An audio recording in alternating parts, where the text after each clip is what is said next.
जैसा कि हमने पहले एपिसोड में देखा था कि जियोंसी ने सूजियोन को अपने महल से जाने को कहा था, लेकिन सूजियोन इस महल से जाना नहीं चाहती थी।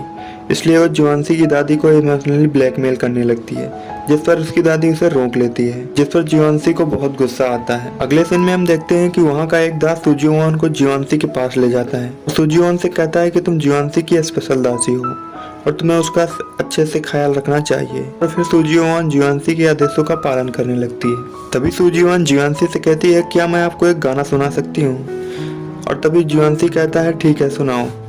और फिर वो गाना गाने लगती है, जिसका गाना सुनकर जियोंसी बहुत बोर हो जाता है और सूजियोन को वहाँ से जाने को कहता है। और जब रात को सूजियोन अकेले में कुछ सोच रही होती है, तभी महल की कुछ दासियां सूजियोन को एक रूम में पकड़ कर ले जाती हैं और वे सब सूजियोन से पूछने लगती हैं कि क्या तुम्हारा जियोंसी के साथ चक्कर चल रहा है। तभी सूजियोन कहती है कि ऐसा नहीं है, मैं तो उनकी सिर्फ एक दासी हूँ और कुछ नहीं। अगले दिन सूजियोन जियोंसी की लाइब्रेरी ठीक करने लगती है। लाइब्रेरी ठीक करते करते सूजियोन वहीं पर सो जाती है। तभी जियोंसी वहां आकर उस पर एक चादर डाल देता है और पढ़ाई करने लगता है।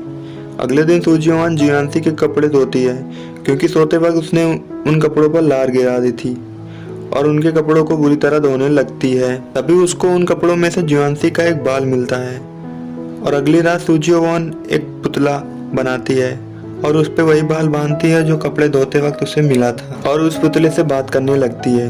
लेकिन तभी वहाँ जियोंसी आ जाता है और वो पुतला उससे ले लेता है और साथ ही सूजियोन को 1000 बार अपना नाम लिखने की सजा देता है, क्योंकि वो हर वक्त उसके बारे में बुरा सोचती है। अगले दिन सभी दासियों को सैलरी दी जाती है, लेकिन जब सूजियोन की बारी आती है तो उसे सैलरी कम मिलती है, जिस पर वो गुआनसी पर बहुत गुस्सा होती है और गुस्से में आकर गुआनसी की तस्वीर बनाने लगती है और उस तस्वीर से बात करने लगती है। और तभी वहाँ एक दासी आ जाती है और उस तस्वीर को खरीदने की बात करने लगती है, क्योंकि वहाँ की सभी दासियों को जियोंसी बहुत पसंद होता है और महल की सभी दासियाँ सूजियोन को अपना लीडर मानने लगती हैं। सभी दासियाँ तस्वीर के लिए उसकी सेवा करने लगती हैं और फिर वे सभी सूजियोन को पैसे देती हैं। सूजियोन उन सभी को जियोंसी की तस्वीर देती है और उन तस्वीरों को बेचकर सूजियोन बहुत पैसे इकट्ठे कर लेती है और महल को छोड़कर भागने लगती है।